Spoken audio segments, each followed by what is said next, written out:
Hotels వాళ్ళు వచ్చారు. వాస్తవంగా అది అవును. నేను ఎప్పుడో చెప్పా. అది హ్మ్. అద్భుతమైనటువంటి వనరు అక్కడ. అవును. ఇంతకుముందు ప్రత్యేకించి దాంట్లో రూమ్స్ కోసం నేను కనీసం 5, 6 సార్లు ప్రయత్నించా. అక్కడ ఇదివరకు టూరిజం ఉండేది. నేను హ్మ్. హ్మ్. ఇదివరకు కూడా హ్మ్. చెప్పా. ఎందుకు ఈళ్ళు నాటకాలు ఆడతారు? అక్కడ ఋషికొండ, ఋషులు తపస్సు చేసే కొండ, అక్కడ టూరిజం ఏంటంటారు? ఎప్పటినుంచో ఉంది అక్కడ. మందు కూడా హ్మ్. ఉండేది పైన. హ్మ్. అక్కడ హుహు. రెస్టారెంట్ ఉండేది, మందు ఉండేది, బారా? రూమ్స్ ఉండేయి. హుహు. అన్నీ హ్మ్. ఉన్నాయి అక్కడ.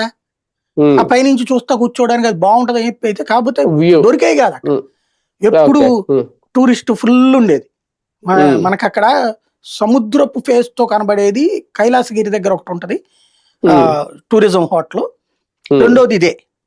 ఓకే. హ్మ్. నేను ఎన్ని సార్లు ప్రయత్నించినా అంటే అక్కడున్నప్పుడంటే అవసరం లేదనుకోండి. వెళ్ళాను అక్కడ టిఫిన్ అది చేశాను ఒకసారి. హ్మ్. హ్మ్. హ్మ్. కాపోతే తర్వాత నేను ఉద్యోగం పరంగా అక్కడి నుంచి ట్రాన్స్‌ఫర్ అయ్యి వచ్చేసిన తర్వాత 2, 3 సార్లు ఎళ్ళినప్పుడు ట్రై హ్మ్. చేశాను గానీ అది దొరకల నాకు. ఇక్కడిదో హ్మ్. దొరికింది కైలాసగిరి దగ్గర హ్మ్. ఉన్న దాంట్లో.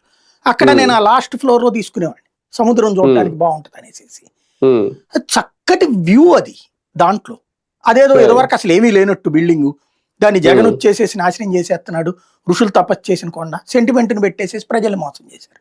మనదే హ్మ్. రాష్ట్రంలో దరిద్రం ఏంటంటే విద్యావంతులు ఆ ట్రాప్‌లో లేకపోతే ఆ మాటల్లో పడి కొట్టుకుపోతా ఉంటారు. ఏ హ్మ్. ఏది స సముద్రపు వరదొచ్చినప్పుడు కొట్టుకుపోయినట్టు కొట్టుకుపోతా ఉంటారు. అదే హ్మ్. పదాల్ని వల్లెవేసుకుంటూ మేము మేధావులమని నిరూపించుకునే ప్రయత్నం